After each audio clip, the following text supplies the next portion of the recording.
He said, "Stop acting like we're married, you don't get a say in where I go or who I'm with." Everyone laughed. I just smiled and stayed quiet. But when he came back from his guy's weekend, his key didn't work, and the neighbor told him exactly why. My ex-boyfriend Dean and I had a fundamental disagreement about the nature of reality. No, seriously. I'm not being dramatic. I believe that if you live in someone's house, eat their food, and use their Wi-Fi, you are in a partnership. A team. You're in it together. Dean, on the other hand, well, Dean believed he was a celestial body, a blazing sun, and I was just a small, insignificant planet caught in his gravitational pull. We'd been together for 2 years, and for the last 6 months of it, he'd been living in my house. And when I say my house, I mean my house. My name is on the mortgage, my name is on the utility bills, and my name is on the bank statements that show my salary as a graphic designer is what pays for all of it. The down payment for this place came from a small inheritance my grandmother left me. This house, it's not just wood and drywall to me. It's her legacy. It's my sanctuary. Or at least, it was supposed to be. Dean moved in bit by bit. It wasn't a conversation, really. It started with a toothbrush. Then a drawer. Then one weekend he brought a duffel bag, and it just never left. At first, it felt nice. Cozy. I'd come home from a long day of deadlines and he'd be there, on the couch, playing his video games. It was a presence. I mistook that presence for partnership. The truth is, I'm a pretty easygoing person. I like my quiet life. I work from home, I have a couple of really good friends who I've known since high school, and my idea of a wild Friday night is trying a new brand of frozen pizza and watching a British mystery show. I like things calm. Predictable. Dean was not like that. His life was a performance, and his audience was his 3 best friends, a cackling Greek chorus I privately referred to as the Brothers. Their names were Sterling, Russell, and Clayton. Sterling was the loud one, the alpha of their little pack. Russell was the quiet one who just smirked at everything, and Clayton, well, Clayton just seemed to go along with whatever the other 2 did. They were Dean's whole world. And slowly, they started to become a permanent fixture in mine, too. I started to feel like a stranger in my own home. My quiet sanctuary became their weekend clubhouse. The little plaque by the door, the one Dean had bought me early on, said the Wilsons. He thought it was a cute, romantic gesture at the time. But looking at it lately, as the sound of their video games and shouting echoed through the halls, it just seemed wildly, painfully optimistic. It was a promise of a life we weren't actually building. We were just coexisting. And I was the one paying for it all. The cracks were starting to show, and I was the only one who seemed to notice them. Living with Dean was one thing. Living with Dean and the brothers was another thing entirely. It felt like I had 3 extra, non-paying roommates I never signed up for. My home, my beautiful, calm space that I had worked so hard for, became their default hangout spot. I remember one Sunday afternoon in particular. I had spent all morning doing a deep clean. The floors were shining, I had fresh flowers on the coffee table, and the whole house smelled like lemon polish. I was looking forward to a quiet evening, maybe reading a book. I had just settled onto the couch when I heard the key in the lock. It was Dean. And with him were Sterling, Russell, and Clayton, carrying cases of beer and 3 large pizzas. "Babe, the game's on." "Sterling's TV is busted, so we're watching it here," Dean announced, as if it were the most natural thing in the world. He didn't ask. He just informed me. For the next 4 hours, my living room was a war zone. The shouting at the screen was deafening.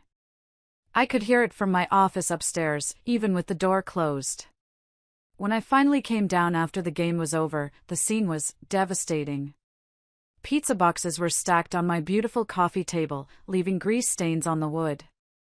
There were empty beer bottles everywhere. Someone had spilled a sticky, dark soda on the new rug I'd just bought after my last promotion. And they were all gone. Dean and the brothers had vanished, leaving the carnage behind for me. I spent the next hour cleaning up, my hands shaking with a quiet rage. When Dean finally came home later that night, smelling like cheap beer and stale smoke, I tried to talk to him about it. I was calm. I was reasonable. Dean, I started, gesturing to the now clean living room. I love that you have your friends, I do. But this is my home, too. I can't be the one constantly cleaning up these huge messes.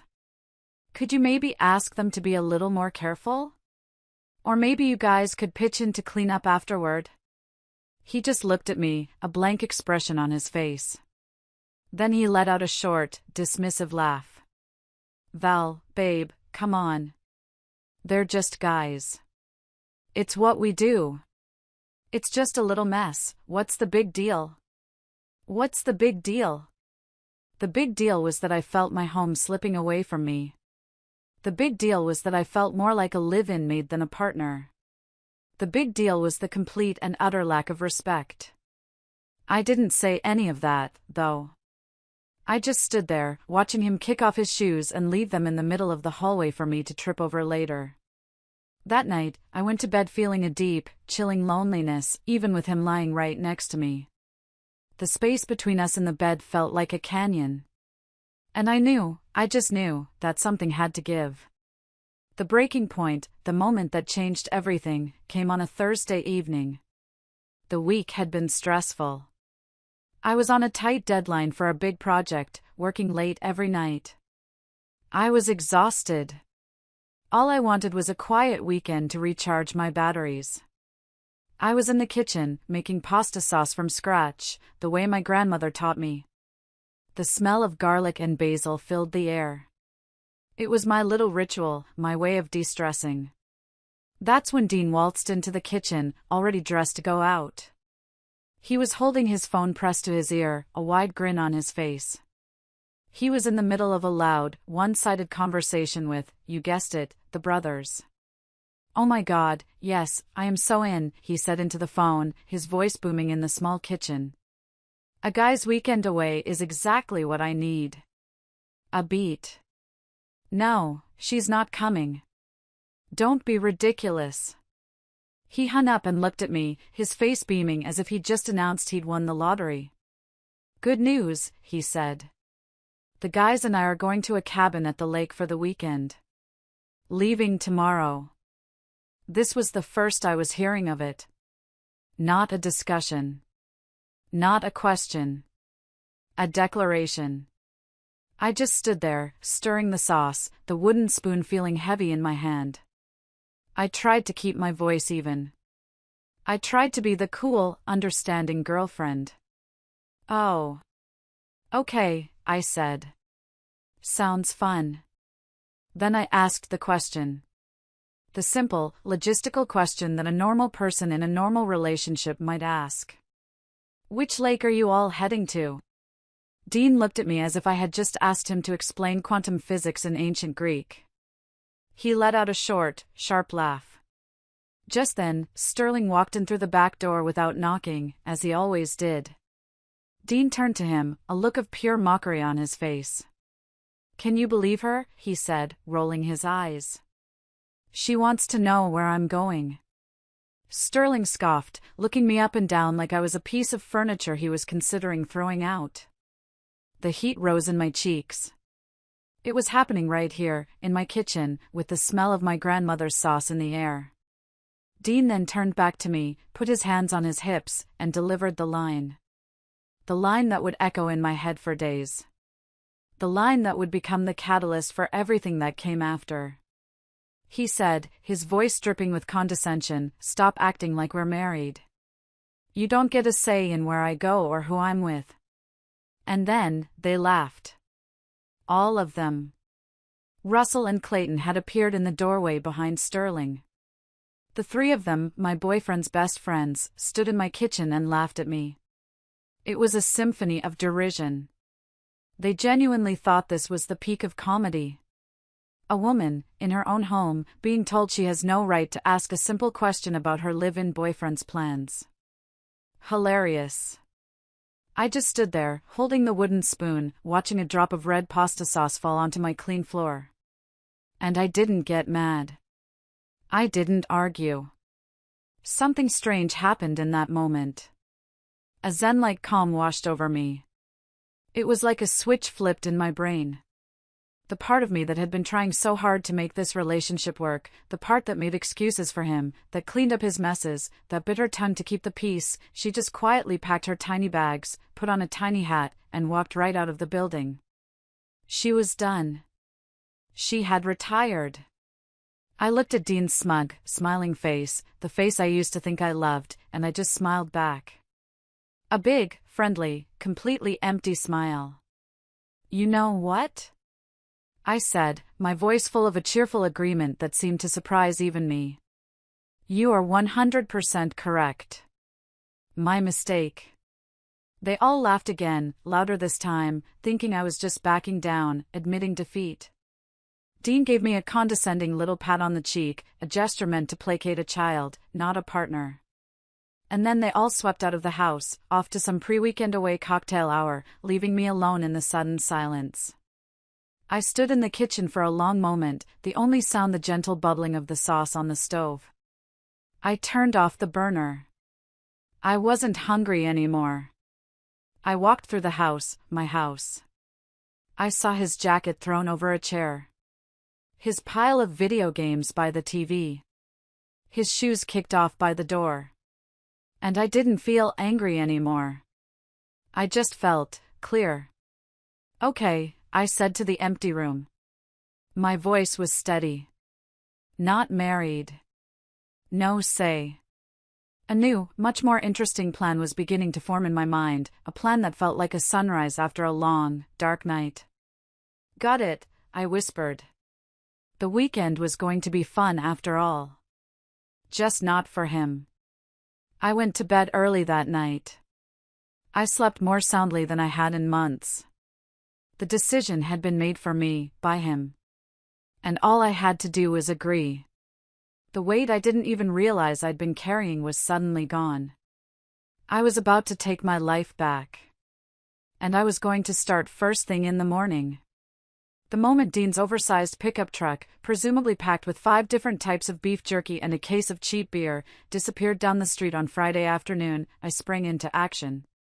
But my first move wasn't packing or cleaning. It was a mission of strategic importance. I walked next door. My neighbor is a gentleman named Mr. Henderson.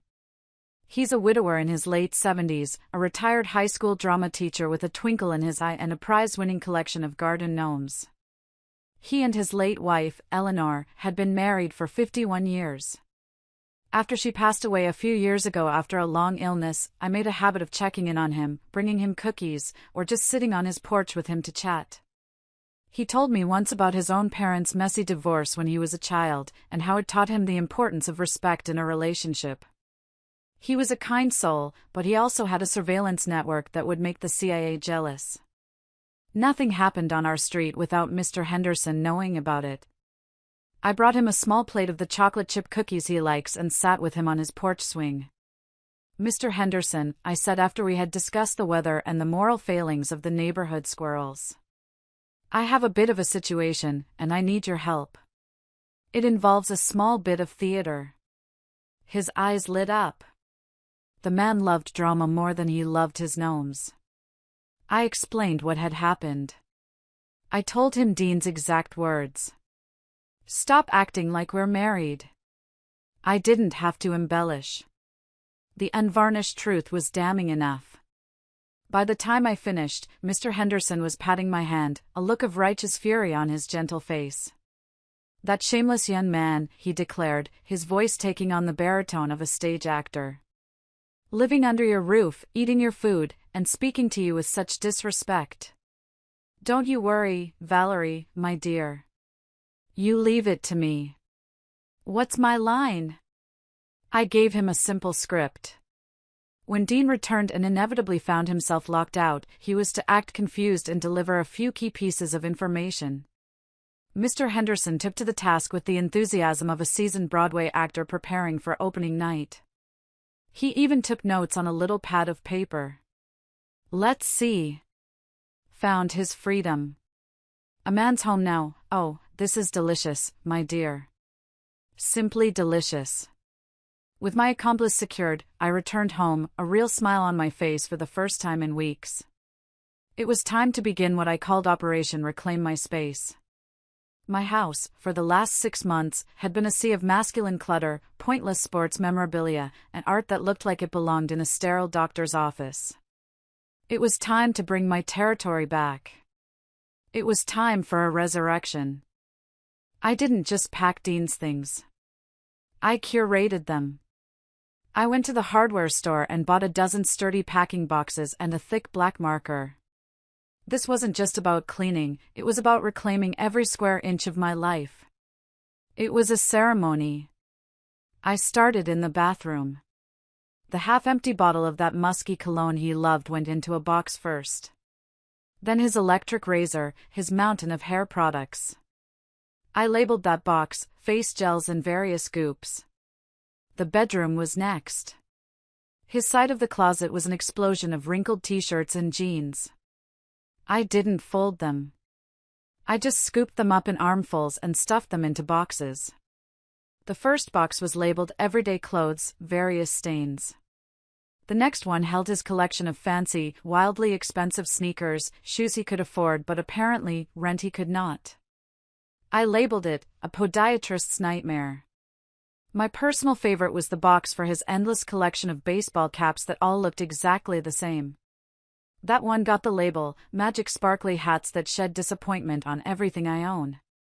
Okay, maybe I tweaked the original label from the story I heard, but it felt right. I worked my way through the house like a storm of cleansing energy. The living room was the biggest challenge. His video game console, the collection of 50 games, the confusing mess of controllers and wires, all of it went into a box labeled Toys for a Grown Man. His stack of depressing, gray and black throw pillows he'd insisted on buying for my couch went into a box labeled Sad Beige Things. By Saturday morning, every trace of his physical existence was boxed up and stacked neatly by the front door. It was a mountain of cardboard, a monument to a relationship that had run its course. I'd hired a couple of guys from a moving app, and they arrived right on time. They were professional, efficient, and didn't ask a single question as they loaded everything into their truck. We took it all to a 10 by 5 foot storage unit a few miles away. I paid for 1 month in advance. A generous, non-marital gesture, I thought. As I drove away from the storage facility, leaving his entire material life behind a locked metal door, I felt light. The car felt lighter. The air felt cleaner. The sun seemed brighter. The house was a blank canvas. And now, the real fun could begin. It was time to bring me back into my home. With the house cleared of all of Dean's belongings, I felt a surge of creative energy I hadn't felt in months. This wasn't just about redecorating, it was about reclaiming my identity, my taste, my very essence, which had been slowly buried under a pile of gray pillows and sports magazines. I went on a shopping spree. But it wasn't frantic or impulsive. It was deliberate. Every single item I bought was something I loved, something Dean would have rolled his eyes at. First to go was his sterile, uncomfortable black leather sofa. I sold it online in 20 minutes to a college student who was thrilled with the deal. In its place, I bought a gigantic, cozy sectional sofa in a deep emerald green velvet. It was soft and inviting, big enough to curl up on with a book and a blanket. His sad, minimalist metal coffee table was replaced by a beautiful, reclaimed wood table I found at a local artisan market. It was warm and had character. It had stories in its grain. On it, I placed a stack of art books and a vase I filled with bright, cheerful sunflowers. The walls were next. I took down the framed posters of grim-looking action movie heroes and replaced them with vibrant, abstract paintings from local artists. I painted the accent wall in the living room a warm, sunny yellow. It instantly changed the entire feel of the space. The bedroom underwent the biggest transformation. The heavy, blackout curtains he insisted on were replaced with light, airy linen ones that let the morning sun stream in.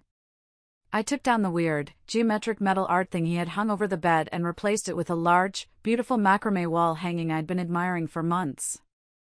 I bought a new duvet cover in a floral pattern, new pillows that were actually comfortable, and a soft, plush rug for the floor. I spent the rest of Saturday putting everything together. I had music playing, the windows were open, and the fresh air was circulating through the house. It started to smell like me again, like lemon polish and fresh flowers and possibility. By the time I was done, the house was transformed.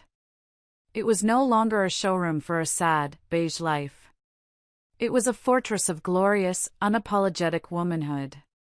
It was my home again. It was warm, it was colorful, it was mine. And there was just one more thing I needed to make it truly perfect. My final and most brilliant move happened on Saturday afternoon. With the house feeling so wonderfully, liberatingly empty, I realized there was a different kind of void I wanted to fill. Not with a person, but with a presence. A loyal, loving, non-judgmental presence. I drove to the local animal shelter, telling myself I was just looking. I walked past the cages, my heart aching for every pair of sad eyes that looked back at me. I saw big dogs, small dogs, energetic dogs, sleepy dogs. And then I saw her. In the very last kennel, a giant, fluffy creature lifted her massive head. She was a Bernese mountain dog, with a beautiful tricolor coat and the kindest, gentlest eyes I had ever seen. Her little information card said her name was Daisy, she was 2 years old, and her previous owners had to surrender her when they moved into an apartment that didn't allow large breeds. She didn't bark. She just sat there and thumped her tail softly against the concrete floor. I asked to meet her. The moment they let her into the little visiting yard, she walked right up to me, leaned her entire body against my legs, and looked up at me as if to say, "Well, it's about time you got here." An hour later, I was driving home with a 110-pound ball of fur and love in my backseat. Daisy was not a small dog. She was a furry, drooling, lovable wrecking ball of pure joy. When we got home, she explored every room with a quiet confidence. She sniffed every corner, her tail wagging the entire time. Then, she walked over to the new emerald green sofa, hopped up, circled 3 times, and fell asleep, snoring like a lumberjack. She had claimed the house, and my heart, as her own. I spent the rest of the weekend playing fetch with Daisy in the backyard, drinking wine from the bottle in my own living room, and changing all the passwords. The new Wi-Fi network was named Pay Your Own Bills, and the password was Not Your Wife LOL. On Sunday evening, I sat on my gorgeous new sofa with Daisy's giant head in my lap, her soft snores filling the quiet house. The storm was coming. Dean was due back any time. But for the first time in a very long time, I felt completely, utterly prepared. I wasn't alone. I had my fortress. And I had my queen. Sunday night rolled around, thick and quiet.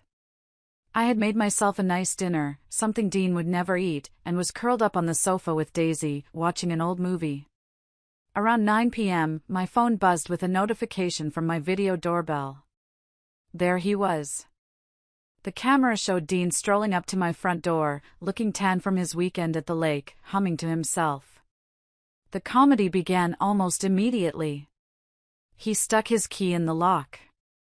It slid in, but it didn't turn. The new deadbolt I'd had installed that morning was doing its job beautifully. He jiggled it, a look of mild annoyance on his face. He tried it again, with more force. Nothing. He let out an exasperated sigh and started banging on the door. From the couch, Daisy lifted her massive head, let out a deep, rumbling woof, and then promptly went back to sleep. She was utterly unbothered. Then my phone started buzzing. It was Dean. I watched it vibrate on the coffee table next to me, took a calm sip of my wine, and hit decline. He called again. Declined. This cycle repeated 5 times. The banging on the door got louder, more frantic. "Val! Open the door! What is wrong with you?" I remained silent. This was all part of the show. This was his opening scene, and I was letting him have the stage all to himself. After another 5 minutes of increasingly desperate pounding, he seemed to give up. The doorbell camera showed him pacing on the porch, running his hands through his hair in frustration. He looked confused, angry, and honestly, a little pathetic. And then, right on cue, a porch light flickered on next door. It was Mr. Henderson, in his housecoat, holding a watering can even though it was pitch black outside. "Showtime," I whispered to Daisy, who just snored in response. The first act of our little play was about to begin, and I had the best seat in the house. "Oh, Dean, dear, is that you?" Mr. Henderson called out, his voice a perfect blend of surprise and neighborly concern. He shuffled to the edge of his porch, peering over the railing. "Mr. Henderson, thank God," Dean said, rushing over to the edge of my porch. He was clearly relieved to see a familiar face. "I can't get in. My key isn't working. Is Val home? I can see the lights on." Mr. Henderson nodded sagely, taking a long, dramatic pause. "Oh, Valerie's home," he said, his voice full of warmth. "She's had the most wonderful weekend. A real transformation." "Transformation? What are you talking about?" Dean asked, his voice laced with confusion. Mr. Henderson leaned on his railing conspiratorially, lowering his voice as if sharing a juicy secret. "Well, she told me the good news," he said. "She said you two aren't married. She said she doesn't get a say in anything you do, so she decided to celebrate her newfound freedom." Dean just stared, his mouth hanging open. "She redecorated the whole house." Mr. Henderson continued, barely containing his glee. "It's a woman's home now," she said. "Very vibrant." The look on Dean's face was a masterpiece of disbelief and dawning horror. "And the best part," Mr. Henderson added, delivering the line with the flourish of a true thespian. "She got a dog.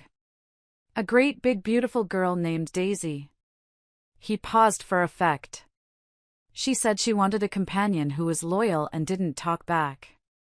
"Isn't that sweet?" That was the line that did it. I could see the exact moment the information processed in Dean's brain. He slowly turned and peered through my living room window. From my vantage point on the couch, I saw his face pressed against the glass, his eyes wide. He took in the scene. The emerald green sofa, the colorful art, the warm lighting, and the giant, snoring Bernese mountain dog occupying the spot where his leather monstrosity used to be. He let out a sound that was somewhere between a scream and a sob. It was the sound of a reality he thought he controlled completely shattering before his very eyes. The performance had been a stunning success. And now, it was time for the grand finale. After seeing the inside of the house, Dean whipped out his phone and started texting me, a furious barrage of digital screaming. My phone lit up with a novel's worth of angry, all-caps messages. "What did you do? Where is my stuff? Let me in right now." That's when I decided to respond. I let him stew for another minute, watching his frantic pacing on the doorbell cam. Then, I picked up my phone and typed a single, simple text message. "You said to stop acting like we're married. You said I don't get a say. I agree. This is my house, and you don't get a say in how I live in it." I continued typing. "Since we're not married, I've returned your non-marital property to a secure location. The address is 123, Storage Way, Unit 42. The code is 1-2-3-4. You have 1 month. Have a great life." I then blocked his number. And his social media. And everything else. A complete and total digital amputation.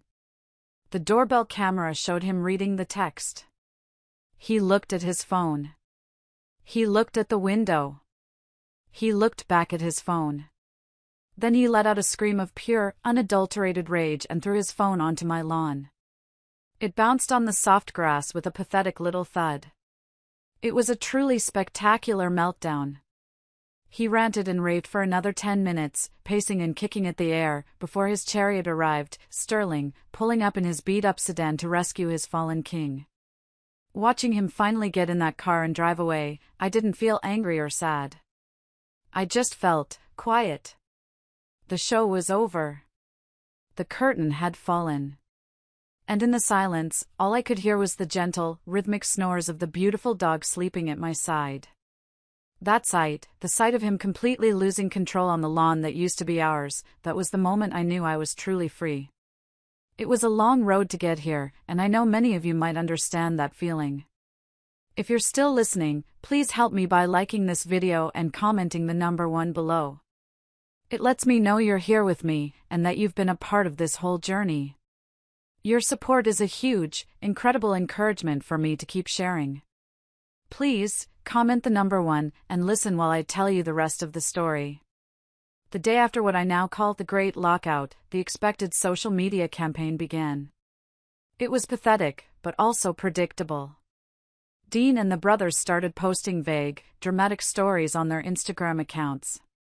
There were sad black and white selfies, song lyrics about betrayal, and posts about the importance of cutting out toxic energy, which was ironic coming from them. They were trying to paint me as the villain, the crazy ex-girlfriend who kicked her loving boyfriend out for no reason. It was all so generic, it was almost funny. They were using a paint-by-numbers kit for victimhood. I let them go on for about 2 days, watching the little pockets of sympathy form from people who didn't know the full story. Then, I decided it was time to provide some much-needed context. I didn't engage with them directly. I didn't sink to their level. Instead, I made a post on my own private social media page, visible only to our mutual friends. It was a simple photo album. The first picture was of my living room from a month ago, the cold leather sofa, the sad gray pillows, the general aura of a dentist's waiting room. The caption read, simply, before. The second picture was my living room now, the glorious emerald green sofa, the colorful rug, the warm lighting, and right in the middle of it all, Daisy the Bernese mountain dog, sprawled out and looking majestic. The caption read, after. The final picture was a selfie of me and Daisy on the couch. We were both beaming. I looked happier and more relaxed than I had in years. The caption for this one was simple, but it said everything that needed to be said. Decided to redecorate based on my new relationship status. It was brought to my attention that I'm not married and don't get a say in things, so I'm embracing my freedom. Hashtag no say no stay, hashtag dog is my co-pilot, hashtag bachelor pad no more. The post was a nuclear bomb. The sheer, unadulterated pettiness of it, combined with the undeniable cuteness of Daisy, was a winning combination. My friends found it hilarious. The story, now with the proper context, spread like wildfire. People who had initially offered sympathy to Dean were now seeing the full picture. The narrative was no longer psycho girlfriend kicks boyfriend out. It was girlfriend tells boyfriend their relationship is a joke, is shocked when he believes her. Dean's friends went silent. It's hard to maintain a victim narrative when the supposed villain is posting adorable pictures with her giant, fluffy dog. The aftermath for Dean was, from what I heard, pretty rough. He crashed on Sterling's couch, but that apparently lasted less than a week. I guess Sterling's girlfriend wasn't too thrilled about a permanent, non-paying guest who complained all the time. He ended up having to move back in with his parents in a town 3 hours away. He did try to come after me legally. I received a threatening letter from a lawyer demanding access to the house to retrieve his wrongfully held property and demanding financial compensation for being made homeless. My lawyer, a wonderful woman named Sarah, found this absolutely hilarious. She responded with a very polite package containing a copy of my mortgage statement, a copy of the utility bills in my name, and a friendly inquiry as to whether Dean would be paying me back for the 6 months of rent, utilities, and food he had consumed while living in my home as a non-married person with no obligations. We never heard from his lawyer again. The funniest part of this whole ordeal came about a month ago. I was at the dog park with Daisy. She was happily chasing a tennis ball, and I was just enjoying the sunshine. A man approached me hesitantly. It was Clayton, the third member of the brothers. He looked incredibly awkward. "Hey, Valerie," he said. "Look, I wanted to say I'm sorry about that night at your house. We were out of line." I just shrugged. Dean said what he said. I just took him at his word. "Yeah, I know," he said, shaking his head. "He's a lot. He called me last week complaining that his parents are making him get a real job. Said it was all your fault for ruining his life." He paused and then looked at Daisy, who was now trying to fit 3 tennis balls in her mouth at once. "Honestly," he said with a small smile, "it looks like you're doing just fine." And he was right. I am doing just fine. The house is no longer a beige prison. It's my home. And Daisy is the best roommate I've ever had. She's loyal, she's funny, and she never complains about my cooking. I learned a valuable lesson from all this. Sometimes the best revenge isn't some grand, complicated scheme. It's just listening to what people say and believing them. Dean told me exactly who he was and what our relationship meant to him. I just decided to agree with him. He said I didn't get a say. And now, in his life, I truly don't. And in my life, he doesn't either. And that, combined with a giant, drooling dog, is a pretty happy ending. Thank you all for listening. It really means the world.